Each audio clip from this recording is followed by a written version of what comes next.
मैं आपके साथ आशुतोष चतुर्वेदी। बात सबसे पहले बिहार की करेंगे क्योंकि बिहार में नई सरकार के गठन होते ही अपराधियों के हौसले बुलंद होने लगे हैं। दो घटनाएं दो शहरों से सामने आई है। जमुई में एक पत्रकार की हत्या कर दी गई, वहीं पटना में एक शोरूम में लाखों की डकैती को अंजाम दिया गया है। रहेगी इस पूरी खबर पर हमारी नजर। मालिका, नमस्कार, आपके साथ मैं हूं मलिका मल्होत्रा। बिहार से आ रही अपराध से जुड़ी खबरों पर रहेगी नजर, तो दूसरी तरफ सीमा पार से आतंकी साजिश लगातार जारी है। आज सुबह तड़के राजौरी में किस तरह से एक आर्मी कैंप पर आतंकियों ने साजिश की, जिसे हमारे सुरक्षा बलों ने नाकाम कर दिया, उसके बारे में विस्तार से आपको बताएंगे शुभांकर। शुक्रिया मलिका आपका। नमस्कार, आपके साथ मैं हूं शुभांकर। इसके साथ ही हम बात करेंगे आसमानी आफत यानी बाढ़ बारिश को लेकर, कैसे मैदानी इलाकों से लेकर जमीन के इलाकों तक में बाढ़ बारिश ने कोहराम मचा रखा है। हर तरफ तबाही के सबूत सही नजर आ रहे हैं। बिल्कुल शुभांकर, बहुत धन्यवाद। नमस्कार, आपके साथ मैं हूं सईद अंसारी। बड़ी खबर, जम्मू कश्मीर के रामबन में बादल फटा। बादल फटने के बाद फ्लैश फ्लड हुआ और ये इतना जबरदस्त मलबा बहकर आया पानी के साथ कि पूरा का पूरा पहाड़ ऐसा लगा मानो बहकर नीचे चला आ रहा हो। और ये बेहद बेहद खतरनाक था। पहाड़ों पर कुदरत का ये रौद्र रूप दिखाई दिया है। रामबन में बादल फटने के बाद जो तेजी से पानी बहा, वो पानी इतनी तेजी से बहा कि पूरे पहाड़ को अपने साथ बहा कर ले गया। और ये काफी खौफनाक, डरा देने वाली तस्वीरें हैं। इन तस्वीरों की चपेट में जो कुछ भी आया वो अपने साथ बहा कर ले गई। मलबा ही मलबा, पहाड़ का मलबा पानी के साथ बहता हुआ। और ये प्रकृति के रौद्र रूप की तस्वीरें हैं, डराने वाली, खतरनाक करने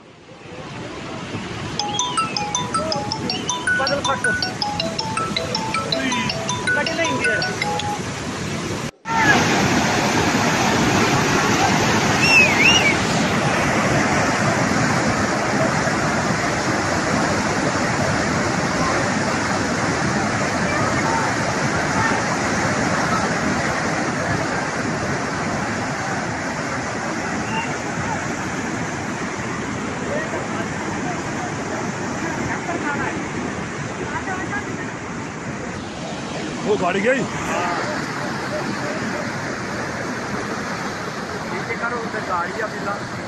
आइए सीधे सुनील जी भट्ट हमारी संवाददाता के पास आपको लिए चलते हैं। सुनील, ये बादल फटने के बाद जिस तरह से मलबा बहा है पानी के साथ, ये बहुत खतरनाक है। क्या नुकसान हुआ इससे? बिल्कुल सही है, ये तस्वीरें विचलित कर सकती हैं। काफी भयावह तस्वीरें आ रही हैं। यहाँ पर जम्मू कश्मीर के रामबन जिले से बादल फटने की घटना हुई है और इसमें अभी तक जो खबर सामने आ रही है कि दुर्भाग्यवश 2 लोगों की मौत हो गई है। और आप देख सकते हैं कि तस्वीरें कितनी भयावह है। इस समय जो चाहे जिला प्रशासन हो, पुलिस की टीम तो मौके पर मौजूद है और लोगों से यही कहा जा रहा है कि नदी नालों से दूर रहें। और इस चीज का भी जायजा लगाया जा रहा है कि कहीं और लोग तो बाढ़ में फंसे तो नहीं है। लेकिन क्षति काफी ज्यादा हुई है। लोगों के वाहन भी जो है बाढ़ के पानी से बह गए हैं। लेकिन जो बड़ी खबर सामने आ रही है कि काफी ज्यादा नुकसान हुआ है। पहाड़ों से मलबा गिरा है और जम्मू श्रीनगर राष्ट्रीय राजमार्ग भी बंद कर दिया गया है क्योंकि वहां पर भूस्खलन हुआ है। क्या कुछ और लोग फंसे भी हो सकते हैं सुनील? सैयद, मैं आपको बता दूं, अभी इसकी कोई पुष्टि तो नहीं हुई है, लेकिन जो जिला प्रशासन है वो पूरी तरह से इस चीज का जायजा ले रहा है कि कहीं और कोई क्षति तो नहीं हुई है, कहीं और लोग फंसे हुए तो नहीं है। लेकिन जो बात सामने आ रही है कि 2 लोग इस बाढ़ के पानी में बह गए और उनकी मौत हो गई है। और जो लोगों के निजी वाहन है, क्योंकि रिहायशी इलाकों में भी ये बाढ़ का पानी वहाँ घुस आया और तमाम लोग वहाँ पर जो गाड़ियां थी वो बह गई गाड़ियां। और जो पहाड़ों से जो मलबा था वो नीचे गिर गया। और अगर हम जम्मू श्रीनगर राष्ट्रीय राजमार्ग की बात करें तो वहाँ पर भी बहुत ज्यादा भूस्खलन हुआ है और साथ ही में पत्थर गिर गए हैं और इसके कारण जम्मू श्रीनगर राष्ट्रीय राजमार्ग भी फिलहाल बाधित है। सुनील जी भट्ट हमारे संवाद। सुनील, और बताइए इस बारे में, ये कहां तक ये तबाही हुई है, क्या कुछ हुआ है? क्योंकि रामबन, कुल्लू, मंडी, हर जगह से इसी तरह से रौद्र रूप, प्रकृति के रौद्र रूप की तस्वीरें आ रही हैं। सुनील जी बिल्कुल सही, मैं आपको बता दूं, दरअसल कल देर रात से ही अगर हम जम्मू कश्मीर की बात करें तो काफी वर्षा हो रही थी और सुबह होते होते ये बारिश जो है काफी ज्यादा हो गई। और यहाँ पहाड़ी क्षेत्रों में तो तबाही हुई है, लेकिन मैदानी इलाकों में भी इस समय बाढ़ का पानी काफी ज्यादा अधिक आ रहा है। अगर हम जम्मू संभाग के कठुआ जिले की बात करें, सांबा जिले की बात करें तो वहाँ पर भी रिहायशी इलाकों में पानी घुस आया है।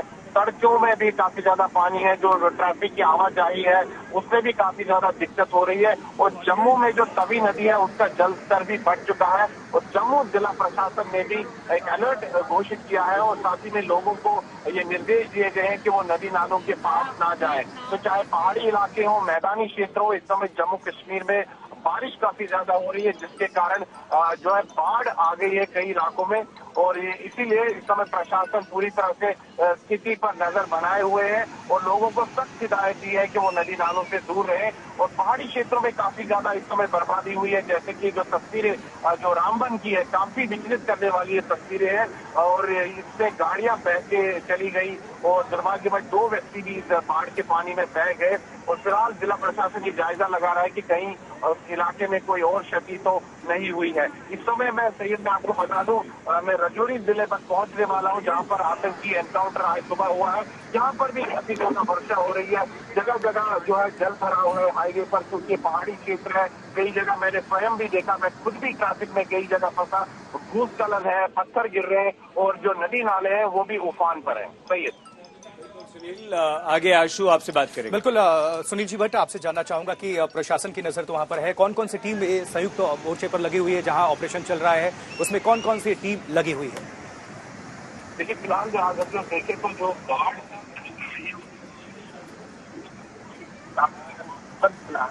क्योंकि अगर हम देखें तो जम्मू शहर से और श्रीनगर से, कश्मीर राज्य के श्रीनगर से और जम्मू संभाग के जम्मू शहर से लगभग बराबर की दूरी पर यह जिला है और वहां पर क्योंकि काफी ज्यादा पहाड़ी इलाका है, वहां पर टूर लेने का कार्य भी चलता है काफी समय और वहां पर जो कल देर रात से वर्षा हुई है, आज सुबह उसका रौद्र रूप था जिस प्रकार से उस इलाके से बादल फटा। तो तुरंत प्रशासन जो है वहां पर उन्होंने लोगों को निर्देश दिए और अलग अलग टीम्स आई है, पुलिस की टीम्स आई है, एसडीआरएफ की टीम्स है, वो मौके पर मौजूद है और वो यही जायजा लगा रहे हैं कि कहीं और लोग तो बाढ़ के पानी में फंसे तो नहीं है। लेकिन फिलहाल ऐसी कोई खबर नहीं है, लेकिन जो खबर सामने आ रही है कि यही लोग इस बाढ़ के पानी में बह गए हैं तो प्रशासन ने लोगों को सख्त निर्देश दिए।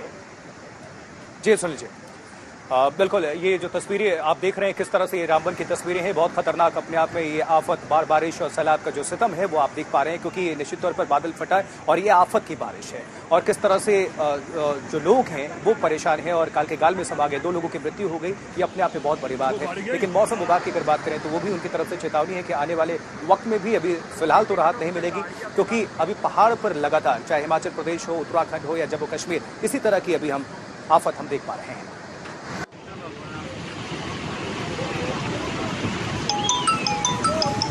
बादल फट इंडिया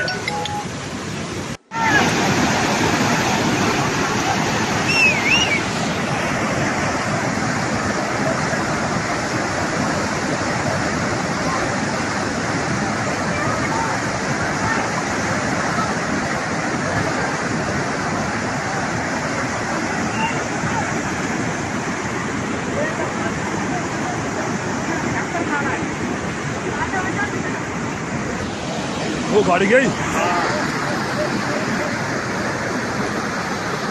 करो गाड़ी अभी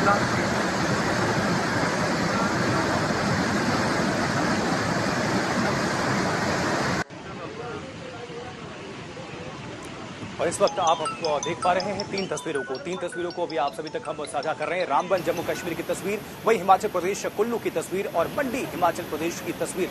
एक जगह हर जगह वही समान बात, किस तरह से ये आफत और कुदरत का ये जो कहर है वो हमें देखने को मिल रहा है। तो रामबन की तस्वीरों को आप सभी तक हमने पहुंचाया, किस तरह से डरावनी तस्वीरें सामने निकलकर आई आपने देखा। लेकिन अभी हिमाचल प्रदेश में क्या स्थिति है बताएंगे मलिका। बिल्कुल, सैलाब और मौसम कहर बनकर लोगों पर टूट रहा है और इसी तरह की भयानक तस्वीरें कुल्लू से भी देखने को मिल रही हैं। देखिए कुल्लू की भी तस्वीरें अब हम आपको दिखा रहे हैं। सैलाब और मौसम का कहर जानलेवा होता जा रहा है। कश्मीर से लेकर हिमाचल और उत्तराखंड तक बारिश, सैलाब और मौसम का सितम, पानी तेज रफ्तार से बरपा है कि घर के घर समा गए हैं। देखिए किस तरह से चट्टानी टूटी हुई है, भारी नुकसान यहाँ पर भी देखने को मिला है। कुल्लू की ये तस्वीरें आपको दिखा रहे हैं। देखिए कितना पानी का तेज बहाव जो इसके रास्ते आ रहा है, ये उसे अपने साथ बहा ले जा रहा है। बेहद भयानक ये मंजर। अब देखिए घर के घर पानी में समा गए। जमीन खिसकने से कई जगह पर हाईवे भी बंद करने पड़े हैं। अलग अलग पहाड़ी शहरों से इस तरह की तस्वीरें मिल रही हैं, लेकिन ये जो तस्वीरें आप देख रहे हैं ये कुल्लू से हैं। पहाड़ी शहरों से बादल फटने और तबाही की खबरें लगातार आ रही हैं।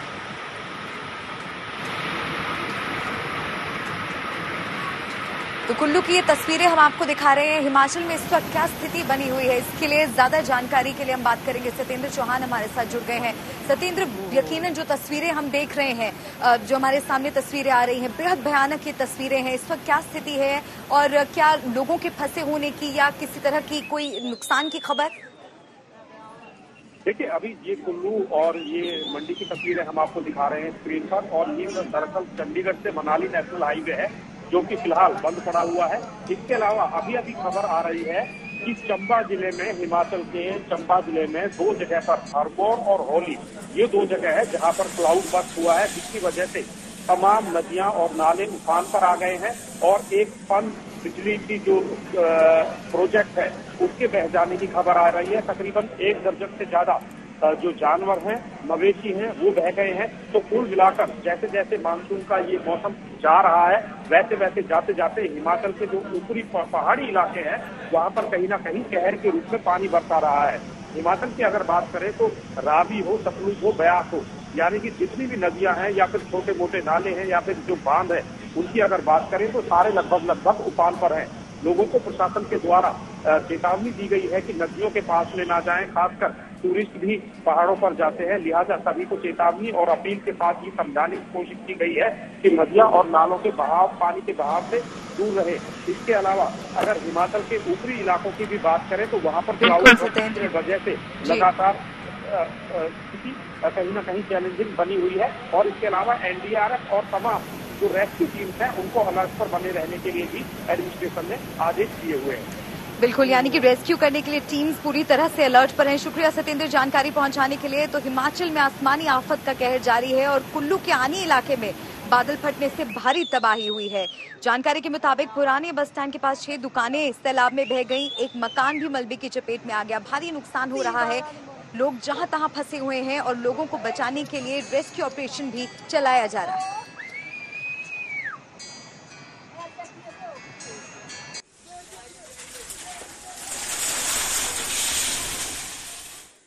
तो कुल्लू से किस तरह की डरावनी तस्वीरें सामने आ रही हैं वो हमने आपको दिखाई, लेकिन मंडी का हाल क्या है बताएंगे शुभांकर। बिल्कुल मल्लिका, हालात जो हैं वो आप जगहों का नाम बदलते जाइए लेकिन हालात एक तरीके हैं। मंडी की तस्वीरें हम आपको दिखा रहे हैं। यहाँ देखिए सड़कों पर कैसे पहाड़ से भूस्खलन होकर जो पत्थर हैं वो लगातार गिर रहे हैं। आलम यह है कि पीछे गाड़ियों की लंबी कतार लगी है। लोग जिन्हें जरूरत थी और मजबूरियां जिनकी थी वो अपना सामान, अपने बच्चों को, अपने परिवार वालों को लेकर यहां से इन दरख्ते पहाड़ों के बीच में से गुजरने को मजबूर हैं। और ये तस्वीरें अपने आप में बहुत कुछ कहती हुई कि आसमानी आफत ने कैसे लोगों का जीना दुश्वार कर रखा है। बड़े बड़े पत्थर अगर आप देखेंगे, पूरी सड़क जो है वो पहाड़ दरकने से पट चुकी है और इन पत्थरों को हटाने के काम के बीच में गाड़ियों की लंबी लंबी कतार। इनमें तमाम लोग ऐसे जिन्हें शायद कोई जरूरी काम रहा होगा, जिनकी कोई मजबूरियां रही होंगी और ऐसे में वो यहां से निकलते हुए। अब आपको इसके बाद मनाली की तस्वीरें दिखाते। देखिए मनाली में भी अगर आप देखेंगे तो सड़कें दरिया बन गई हैं। लोगों की गाड़ियों के पहिए जाम हो गए हैं। तमाम महिलाएं, बच्चे यहां पर घुटनों तक पानी में सफर करने को मजबूर हैं। और ये देखिए झमाझम बारिश, वो मनाली जिसका लुत्फ उठाने अक्सर हम और आप जाते हैं, फिलहाल तमाम तरह की परेशानियों से दो-चार होता हुआ। और ये तस्वीरें वहां की बदहाली की चीख चीख कर गवाही देती हुई। तो हिमाचल प्रदेश की आप बात कर लें या बाकी प्रदेशों की बात कर लें, मैदानी इलाकों से लेकर जमीन के इलाकों तक बादल फटने, बाढ़, बारिश, भूस्खलन, इनकी वजह से तमाम तरह की परेशानियों का सामना करना पड़ रहा है। और जगहों का, जैसा कि हमने आपसे शुरुआत में कहा, आप नाम बदलते जाइए लेकिन स्थिति जो है वो नहीं बदल रही है। हर जगह स्थिति वही है। फिलहाल 3 तस्वीरें आपकी टीवी स्क्रीन पर। जम्मू कश्मीर रामबन में देखिए किस तीव्रता के साथ यहां पर बाढ़ का पानी जो है मलबे के ढेर को लेकर बह रहा है और जो कुछ रास्ते में आया उसे बहाता हुआ। कुल्लू की तस्वीरें अगर आप देखेंगे तो वहां भी वही हाल है। और मंडी, गढ़चिरौली और इसके अलावा रायगढ़ में अगर आप देखेंगे लोग जान को जोखिम में डालकर यहां पर सफर कर रहे हैं। थोड़ी सी गलती, जरा सी चूक जो है वो किसी बड़े हादसे का सबब बन सकती है, लोगों की जान पर आ सकती है। लेकिन मजबूरियां हैं कि उन्हें सफर करना पड़ रहा है और ऐसे में ये 4 तस्वीरें आसमानी आफत की, जल कर्फ्यू की, बाढ़ बारिश की, प्रलय की, प्राकृतिक आपदा की हम आपको दिखा रहे हैं। कुल्लू, मंडी, गढ़चिरौली और रायगढ़।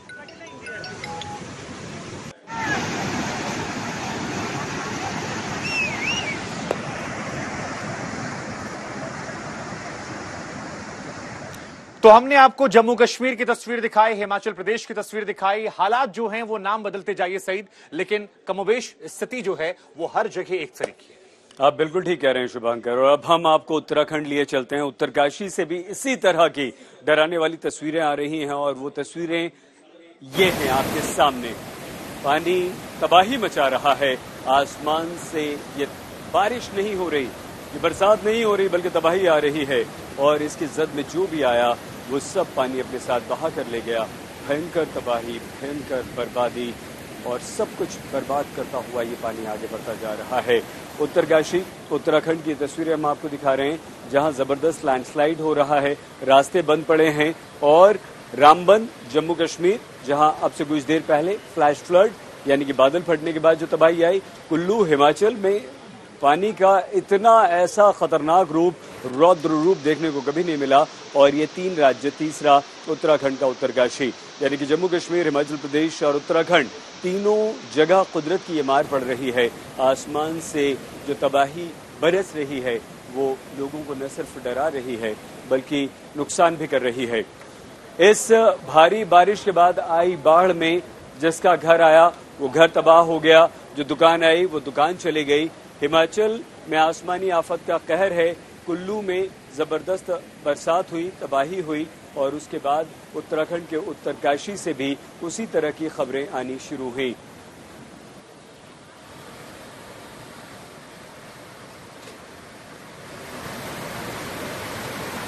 जम्मू के राजौरी में सुबह सुबह आतंकवादियों के नापाक मंसूबों को नाकाम किया गया, फेल कर दिया गया। एक बार फिर से इनका खूनी प्लान सामने आया, लेकिन सुरक्षा बलों की मुस्तैदी ने इसे सफल नहीं होने दिया।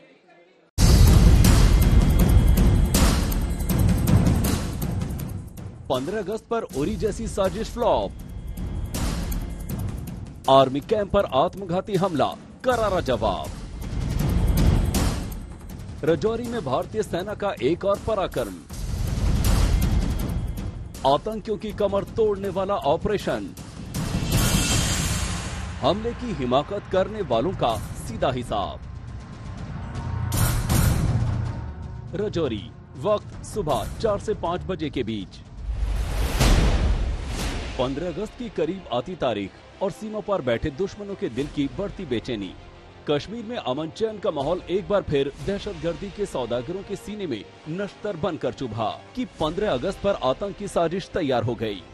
जम्मू से करीब 145 किलोमीटर दूर राजौरी के आर्मी कैंप पर आतंकियों ने उरी जैसा हमला करने का दुस्साहस किया, लेकिन उनकी एक न चली। अपडेट के मुताबिक राजौरी के परगर में राष्ट्रीय राइफल्स के कैंप पर आत्मघाती हमला हुआ।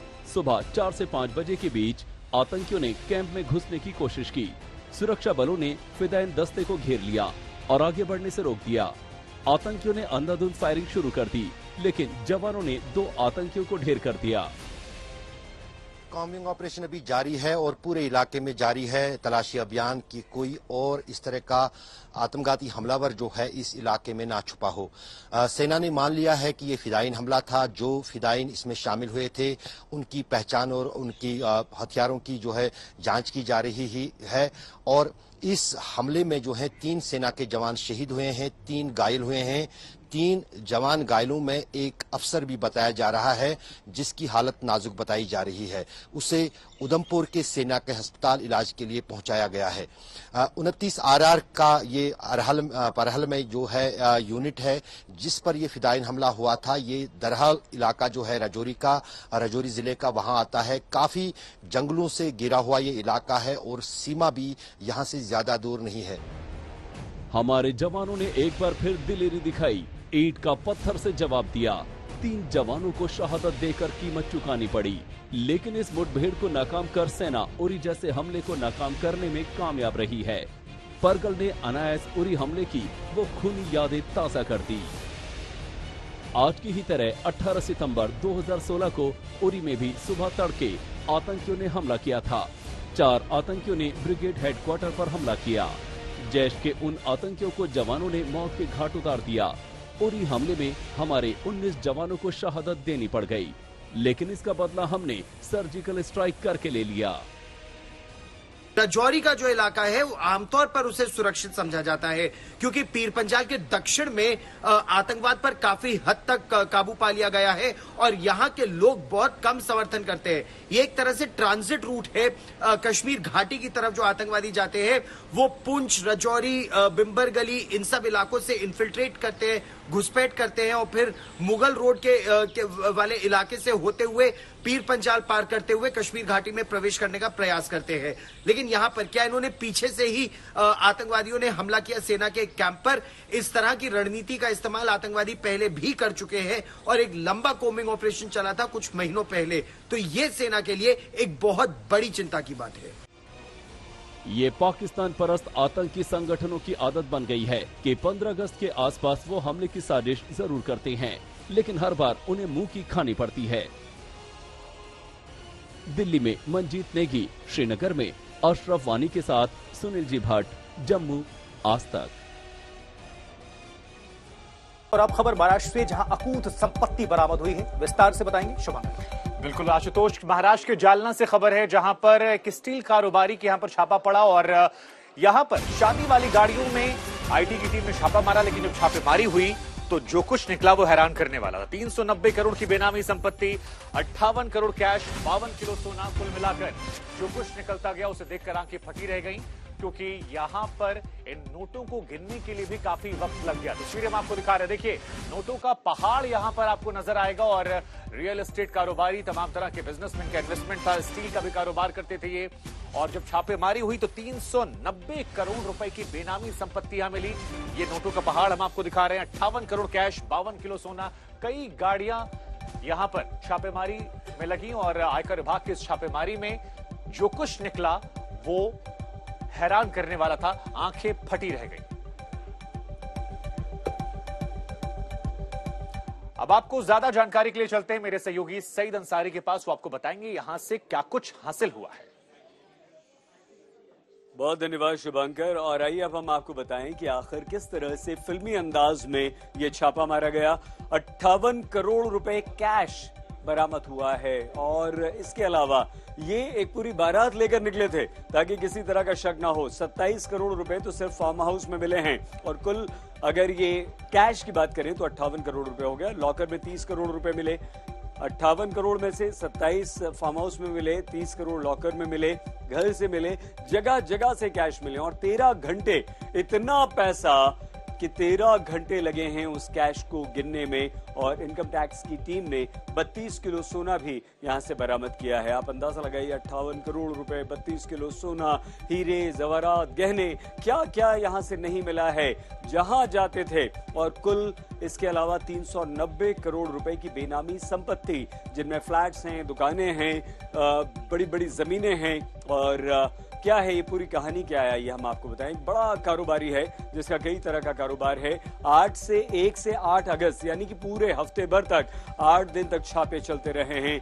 390 करोड़ रुपए की बेनामी संपत्ति बरामद हुई है, जिसमें जमीनें भी बहुत ज्यादा हैं। तो जालना में इस तरह से ये एक बहुत बड़ा खुलासा हुआ। और आइए अब हम आपको ये बताते हैं कि कैसे फिल्मी अंदाज में इनकम टैक्स के अधिकारियों ने एक बारात का रूप लिया और जाकर ये बहुत बड़े काले धन के नेक्सस को खत्म किया।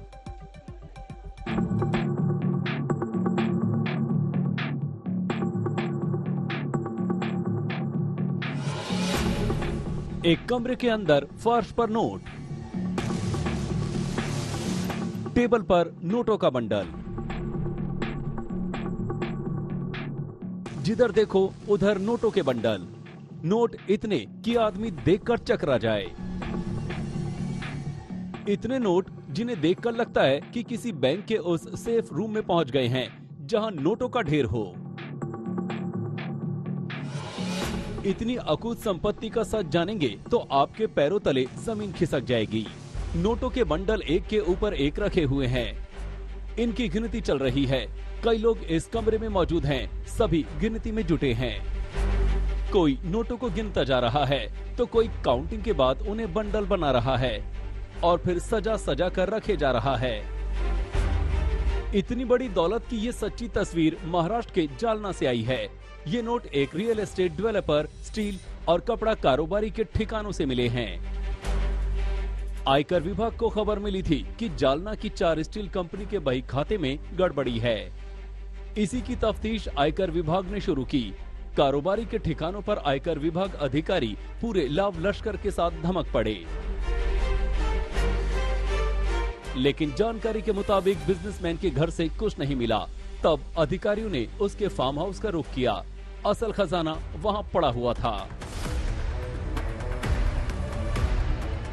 अधिकारियों ने ये सारा कैश कारोबारी के उसी फार्म हाउस से जब्त किया और इन्हें लेकर जालना के एक बैंक पहुंचे। उसी बैंक में इन नोटों की गिनती शुरू हुई। सुबह 11 बजे शुरू हुई काउंटिंग, देर रात 1 बजे तक चली।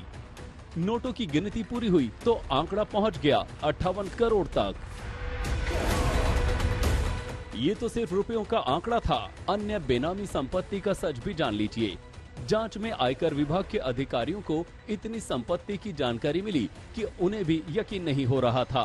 बिजनेसमैन के ठिकाने से 58 करोड़ कैश समेत करीब 390 करोड़ की बेनामी संपत्ति के सबूत मिले। 390 करोड़ में 58 करोड़ कैश, 32 किलो सोना, हीरे मोती की ज्वेलरी और कई महंगी प्रॉपर्टी के कागजात मिले हैं। 1 से 8 अगस्त के बीच आयकर विभाग के अधिकारियों ने बिजनेसमैन के ठिकानों पर छापेमारी की ये कार्रवाई की। किसी को भनक न लगे इसके लिए 260 अधिकारियों और कर्मचारियों वाली जांच टीम ने बेहद सावधानी बरती। 5 टीमों में 120 से ज्यादा गाड़ियों से जाकर आयकर विभाग की टीम ने छापेमारी की और तब जाकर इस मामले का खुलासा हो पाया। अब इस मामले में आरोपी कारोबारी के बही खातों की जांच और तेज हो गई है। दिल्ली से अरविंद ओझा के साथ पंकज खेलकर, पुणे, आज तक। महाराष्ट्र जालना से देखिए काले साम्राज्य का खुलासा किस तरह से हुआ। 390 करोड़ की अकूत दौलत और जिसमें से 32 किलो सोना और 58 करोड़ कैश, बहुत कुछ अभी बरामदगी होनी बाकी है। 58 करोड़ कैश बरामद हुआ है और कितने सैकड़ों अधिकारियों को इसमें लगाया गया, कितनी मशीन्स बुलाई गई। फार्म हाउस में 27 करोड़ रुपए की मौजूदगी, ये अपने आप में बहुत कुछ खुलासा करता है, काली कमाई बताता है। लॉकर में अभी 30 करोड़ रुपए कैश, ये देखिए किस तरह से कड़ियां जुड़ती चली जा रही हैं। और ये तो सिर्फ महाराष्ट्र की बात है, लेकिन अगर आपको बताएं तो किस तरह से देश के बाकी राज्यों में, बाकी हिस्सों में काली अकूत दौलत का खुलासा हो रहा है, ये अपने आप में चौंकाता है। बात पश्चिम बंगाल की कर लें या फिर महाराष्ट्र या फिर दूसरे हिस्सों की, एक स्पेशल रिपोर्ट आप सभी तक हम पहुंचा रहे हैं, आप नजर डालें। छापे के लिए 260 अधिकारी, आयकर विभाग की 5 टीम, 120 से ज्यादा गाड़ियां, गाड़ियों पर दूल्हा दुल्हन वाले स्टिकर, छापेमारी के लिए बारात का ड्रामा।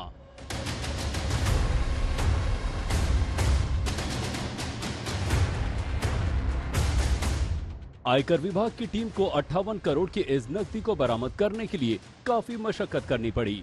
कानों कान किसी को छापेमारी की खबर न हो, इसके लिए इनकम टैक्स की टीम ने फिल्मी अंदाज में पूरी स्क्रिप्ट तैयार की।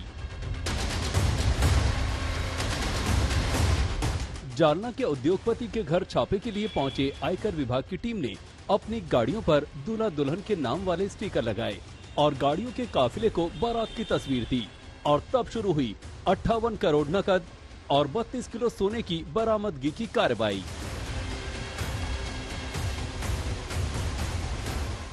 महाराष्ट्र के जालना में मिले नोटों की इन गड्डियों को देखकर आपकी आंखें चौंधिया रही होंगी। आयकर विभाग को इन नोटों को गिनने में पूरे 13 घंटे यानी 720 मिनट लगे। 260 लोगों की टीम नोटों को गिनती रही और तब जाकर पता चला कि ये 1-2 नहीं बल्कि पूरे 58 करोड़ हैं।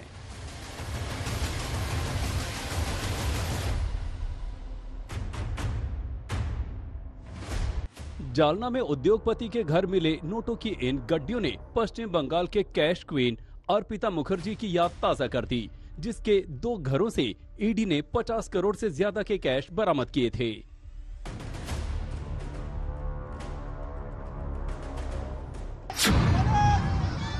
बाईस जुलाई 2022 वो तारीख थी 22 जुलाई जब पश्चिम बंगाल के मंत्री पार्थ चैटर्जी की करीबी अर्पिता मुखर्जी के घर पर ईडी ने दबिश डाली। छापेमारी आगे बढ़ती गई और जांच एजेंसी को गुलाबी नोटों का भंडार मिलता गया। नोट इतने कि हाथों से गिनना मुश्किल था, लिहाजा ईडी को नोट गिनने की मशीन मंगानी पड़ी। रात भर चली गिनती के बाद ये पता चल पाया कि शिक्षक भर्ती घोटाले की आरोपी अर्पिता ने अपने घर करीब 22 करोड़ कैश छिपा रखे थे। जांच एजेंसी ने बड़े बड़े बक्से मंगवाए, जिसमें नोटों की गड्डियों को रखा गया। फिर बक्सों को ट्रक में लोड करके बैंक भिजवाया गया। 27 जुलाई 2022 पहले छापे के ठीक 5 दिनों बाद ईडी ने अर्पिता मुखर्जी के बेलघोरिया वाले फ्लैट पर छापा मारा। फ्लैट बंद था, लिहाजा जांच एजेंसियों के अधिकारियों ने सुरक्षा कर्मियों की मदद से फ्लैट का दरवाजा तोड़ा और अंदर दाखिल हुए। फ्लैट के भीतर रखे गुलाबी नोटों के भंडार को देखकर छापा मारने वाली टीम सन्न रह गई। अर्पिता के घर के बेडरूम में नोट भरे थे, वार्डरोब में नोटों की गड्डियां पड़ी थी, यहां तक कि वॉशरूम में भी नोट छिपाए गए थे। जांच एजेंसी की टीम ने अर्पिता के घर के अलग अलग कोने से मिले नोटों को पहले एक जगह इकट्ठा किया। नोटों की गड्डियां इतनी ज्यादा थी कि हाथों से गिनना मुमकिन नहीं था, लिहाजा नोट गिनने वाली 4 जंबो मशीनें मंगवाई गई, जो एक बार में 1000 नोट गिन सकती थी। शाम के 6 बजे के करीब नोटों के गिनने का काम शुरू हुआ।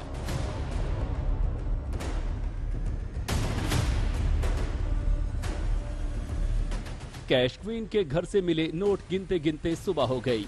इस बीच जांच एजेंसी ने करीब 20 बक्से मंगवा रखे थे। बक्सों को ले जाने के लिए ट्रक भी मंगवाए गए थे। गिनती खत्म हुई तो पता चला वो करीब 30 करोड़ के नोट थे।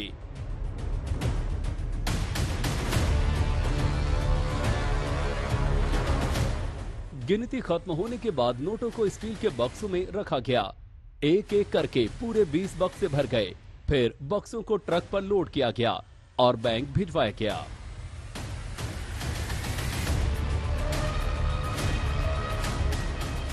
जालना में मिले 58 करोड़ और कोलकाता में कैश क्वीन के घर से मिले करीब 51 करोड़ कैश ने कई सवाल खड़े किए हैं।